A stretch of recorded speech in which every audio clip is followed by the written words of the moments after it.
This is another very old but very wonderful story by Rudyard Kipling. This is The Elephant's Child.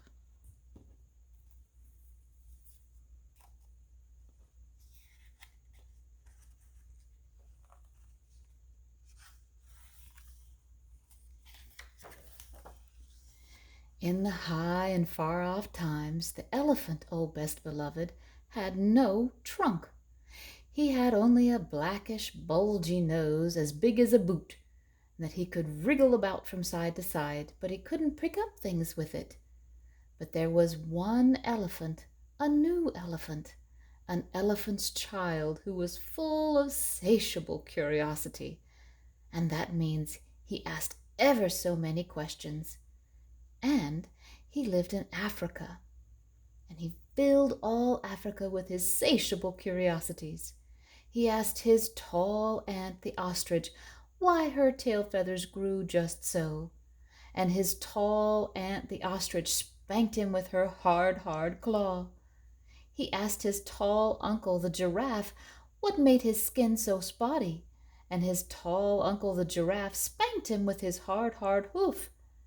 And still he was full of satiable curiosity. He asked his broad aunt, the hippopotamus, why her eyes were so red, and his broad aunt, the hippopotamus, spanked him with her broad hoof. And he asked his hairy uncle, the baboon, why melons tasted just so, and his hairy uncle, the baboon, spanked him with his hairy paw. And still the little elephant's child was full of satiable curiosity. He asked questions about everything that he saw or heard or felt or smelt or touched, and all his uncles and aunts spanked him. And still he was full of satiable curiosity. One fine morning in the middle of the procession of the equinoxes, this satiable elephant's child asked a fine new question that he had never asked before. He asked, what does the crocodile have for dinner? Then everybody said, hush, in a loud and dreadful tone, and they spanked him immediately and directly without stopping for a long time. By and by, when that was finished, he came upon the colo bird sitting in the middle of a wait-a-bit thorn bush, and he said, my father has spanked me, and my mother has spanked me. All my aunts and uncles have spanked me for my satiable curiosity, and still I want to know what the crocodile has for dinner. Then the colo bird said with a mournful cry, go to the banks of the great gray-green, greasy Limpopo River, all set about with fever trees, and find out.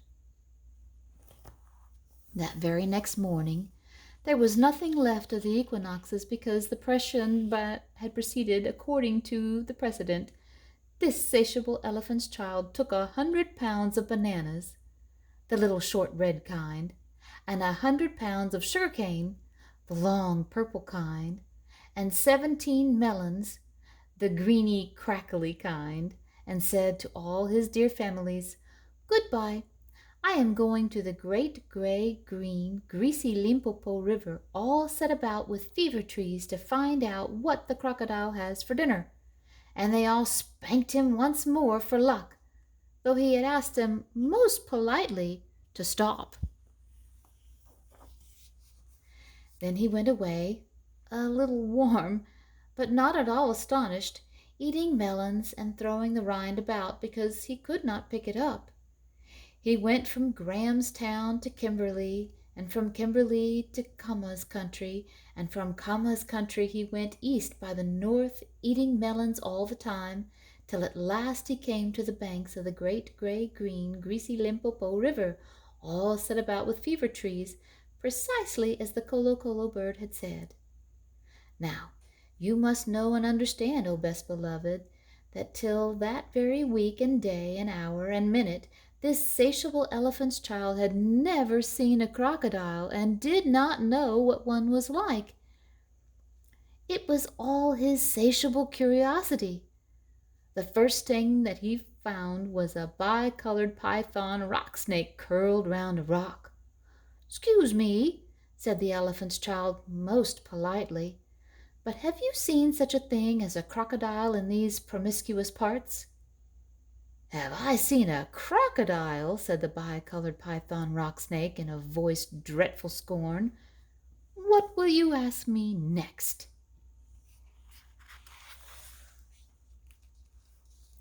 "Excuse me," said the elephant's child, "but could you kindly tell me what he has for dinner?" Then the bicolored python rock snake uncoiled himself very quickly from the rock and spanked the elephant's child with his scalesome, flailsome tail. "That is odd," said the elephant's child, "because my father and my mother and my uncle and my aunt, not to mention my other aunt the hippopotamus and my other uncle the baboon, have all spanked me for this sexual curiosity, and I suppose that this is the same thing." So he said good-bye very politely to the bicolored python rock snake and helped him to coil up on the rock again. And the elephant's child went on, a little warm, but not at all astonished, eating melons and throwing the rind about because he could not pick it up. Still he trod on what he thought was a log of wood at the very edge of the very great gray-green greasy Limpopo River, all set about with fever trees. But it was really the crocodile, O best beloved, and the crocodile winked one eye like this. "Excuse me," said the elephant's child most politely, "but do you happen to have seen a crocodile in these promiscuous parts?" Then the crocodile winked the other eye and lifted half his tail out of the mud, and the elephant's child stepped back most politely because he did not wish to be spanked again. "Come hither, little one," said the crocodile. "Why do you ask such things?" "Excuse me," said the elephant's child most politely, "but my father has spanked me, my mother has spanked me, not to mention my tall aunt the ostrich and my tall uncle the giraffe, who can kick ever so hard, as well as my broad aunt the hippopotamus and my hairy uncle the baboon, and including the bicolored python rock snake with his scalesome, flailsome tail just up the bank, who spanks harder than any of them. And so, if it's quite all the same to you, I do not want to be spanked any more." "Come hither, little one," said the crocodile, "for I am the crocodile." And he wept crocodile tears just to show that it was quite true. And then the elephant's child grew all breathless and panted and kneeled down on the bank and said, "You are the very person I have been looking for all these long days. Will you please tell me what you have for dinner?" "Come hither, little one," said the crocodile, "and I'll whisper." You see his crocodile tears? Then the elephant's child put his head down close to the crocodile's musky-tusky mouth, and the crocodile caught him by his little nose, which up to that very week, very day, and very hour and minute had been no bigger than a boot, though much more useful. "I think," said the crocodile, and he said it between his teeth like this, "I think today I will begin with the elephant's child." Oh my! At this, O best beloved, the elephant's child was much annoyed, and he said, speaking through his nose like this, let go, do hurting me." And then the bicolored python rock snake scuffled down from the bank and said, "My young friend, if you do not know now, immediately and instantly, pull as hard as ever you can.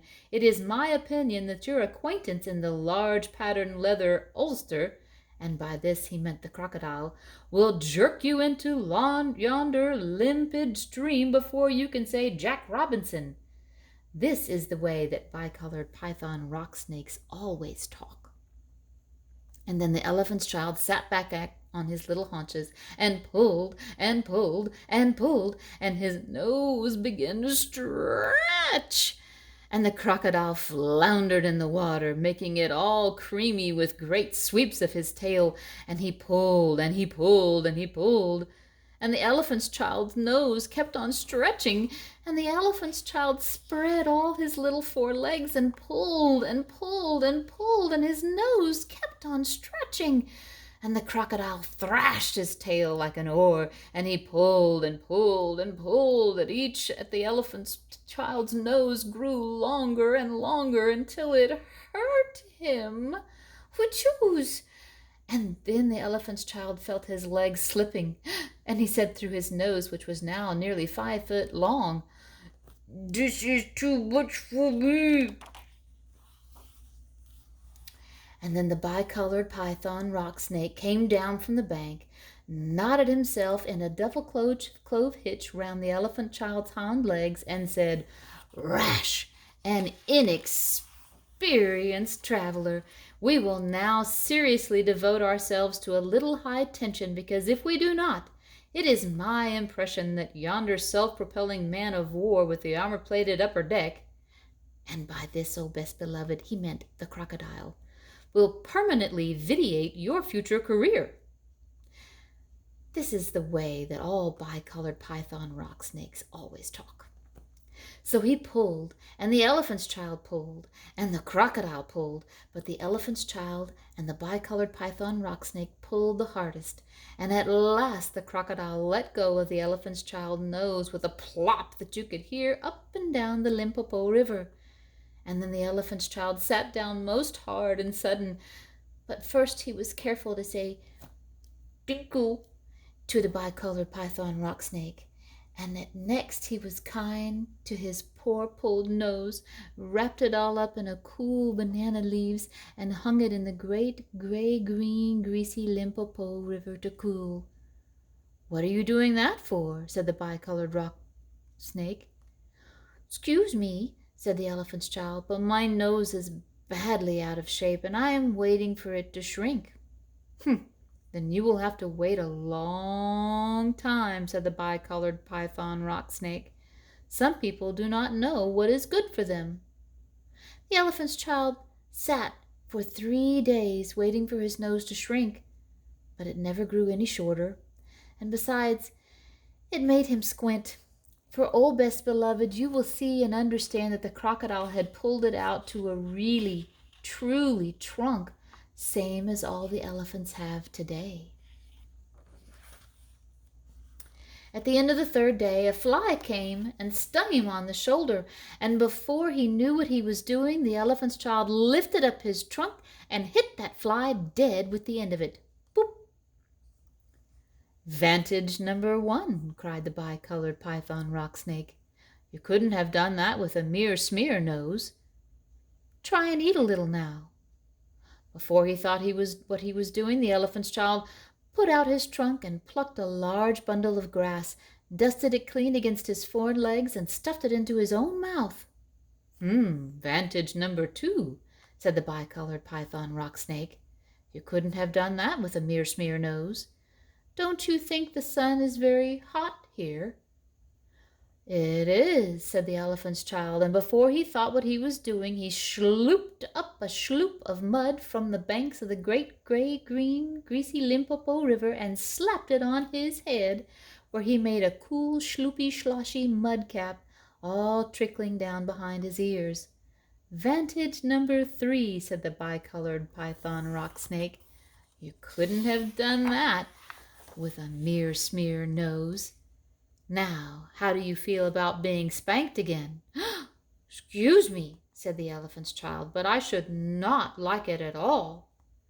"How would you like to spank somebody?" said the bicolored python rock snake. "I should like that very much indeed," said the elephant's child. "Well," said the bicolored python rock snake, "you will find that new nose of yours very useful to spank people with."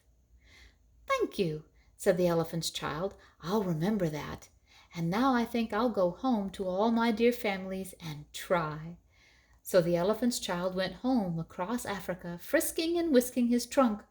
And when he wanted fruit to eat, he pulled it down from the tree instead of waiting for it to fall as he used to do. And when he wanted grass, he plucked grass up from the ground instead of going on his knees as he used to do. And when the flies bit him, he broke off the branch of a tree and used it as a fly whisk, and he made himself new, cool, slushy, squishy mud caps whenever the sun was hot. And when he felt lonely walking through Africa, he sang to himself down his trunk, and the noise was louder than several brass bands.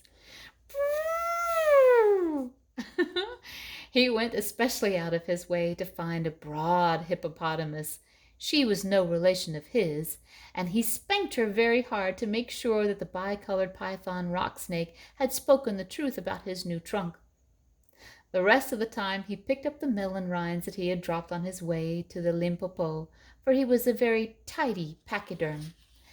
One dark evening he came back to all his dear families, and he coiled up his trunk and said, "How do you do?" And they were very glad to see him, and immediately said, "Come here and be spanked for your satiable curiosity." What do you think's going to happen? "Pooh," said the elephant's child. "I do not think you peoples know anything about spanking, but I do, and I'll show you." And then he uncurled his trunk and knocked two of his dear brothers head over heels. "Oh, bananas," they said. "Where did you learn that trick, and what have you done to your nose?" "I got a new one from the crocodile on the banks of the great gray green greasy Limpopo River." And the elephant's child said, "I asked him what he had for dinner, and he gave me this to keep." "It looks very ugly," said his hairy uncle the baboon. "It does," said the elephant's child, "but it is very useful." And he picked up his hairy uncle the baboon by one hairy leg and hove him into a hornet's nest. Oh my! And then that bad elephant's child spanked all of his dear families for a long time until they were very warm and greatly astonished. He pulled out his tall ostrich ant's tail feathers, and he caught his tall uncle the giraffe by the hind legs and dragged him through a thorn bush. And he shouted at his broad aunt the hippopotamus and blew bubbles into her ear when she was sleeping in the water after meals. But he never let anyone touch the colo colo bird. At last things grew so exciting that his dear families went off one by one in a hurry to the banks of the great gray green greasy Limpopo River, all set about with fever trees, to borrow new noses from the crocodile. And when they came back, nobody spanked anybody any more. And ever since that day, oh best beloved, all the elephants you will ever see, besides all those that you won't, have trunks precisely like the trunk of the satiable elephant's child. The end. And there's the crocodile with its crocodile tears.